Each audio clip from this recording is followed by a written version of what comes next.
We will now take a deeper look into the Ruy Lopez main line. The main line branches off into many different openings, but there are many tactics in the main line itself. You can start playing the Ruy Lopez opening as white if the game starts with e4, e5, knight f3, and knight c6. Bishop b5 marks the beginning of the Ruy Lopez. In the main line, black plays a6, preparing b5. Even though it seems like common sense to capture the knight, and after d takes c6, take on e5, that doesn't work because black can play queen g5, and after knight f3, queen takes g2, rook g1, queen h3. White can't castle and their pawn structure is ruined on the king side, so black is clearly winning. After a6, white should instead play bishop a4, and in the main line, black will play knight to f6.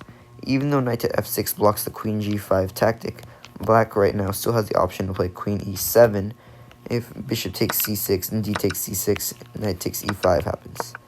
So going back, white still has the opportunity to play the Ruy Lopez 4 knights variation here with knight c3, and although some may find the seemingly winning combination for black with b5, bishop b3, b4 kicking out the defender of the e4 pawn, white actually has a counterattack with knight g5.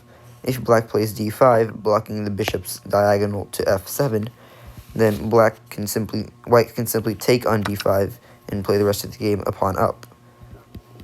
But if black plays b takes c3, then after knight takes f7, queen e7, knight takes h8, pawn takes d2, bishop takes d2, white is clearly winning. Black here also can't play knight takes e4 because queen h5, black is forced to play g6, and now after knight takes g6, h takes g6, queen takes g6. After black moves to d8, white can take the knight on e4. So going all the way back,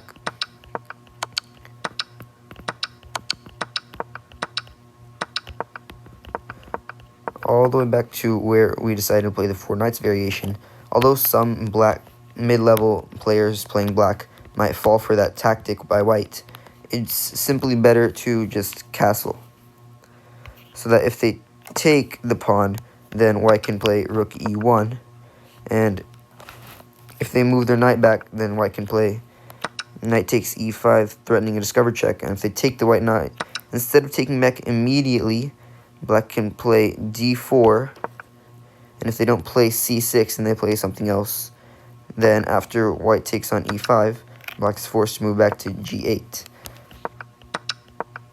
If they do play c6, then after takes knight to d5, white is still clearly ahead in development and has already castled, and their center is much more controlled than black's controlling the center, so white is clearly winning.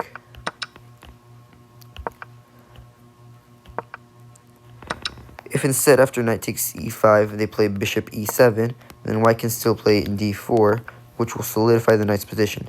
Black can't play d6 to kick with the knight because if knight takes c6, b takes c6, and the bishop can take on c6, forking the king and the rook. And black also can't take white's knight because otherwise after d takes e5,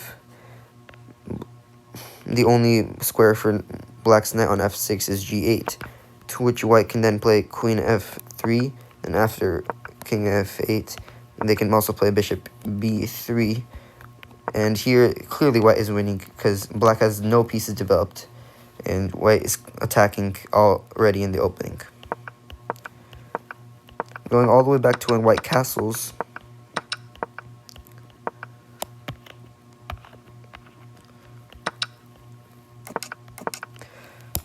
black will instead in the main line play bishop e7 to get ready to castle.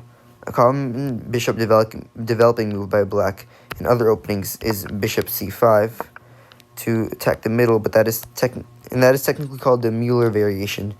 But then white can play the center fork tactic, which is knight takes e5, knight takes e5, and d4, forking the bishop and the knight.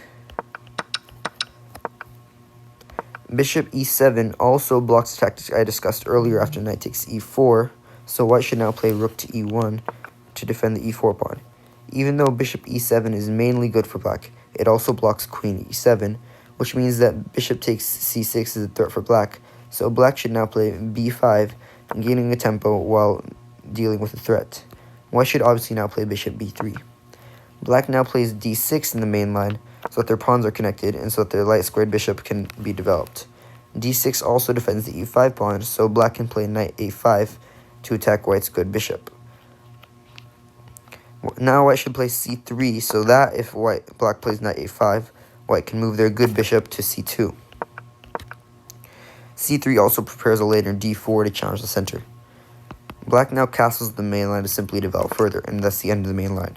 The Ruy Lopez is an opening based mainly on theory, so I would not recommend it to low-level players since their opponents likely won't know the correct moves, which will make memorizing theory useless. Because there is so much theory, players even at around 1500 may not have it all memorized. On the other hand, it can be a useful opening for players not very high too, because if you can understand the main concepts of the opening, then you can easily get a better position for your opponent if they play inferior moves. If played correctly, there will be a lot of tension in the center of the board, and the way to victory will be through multiple step tactics to keep edging yourself towards a better position.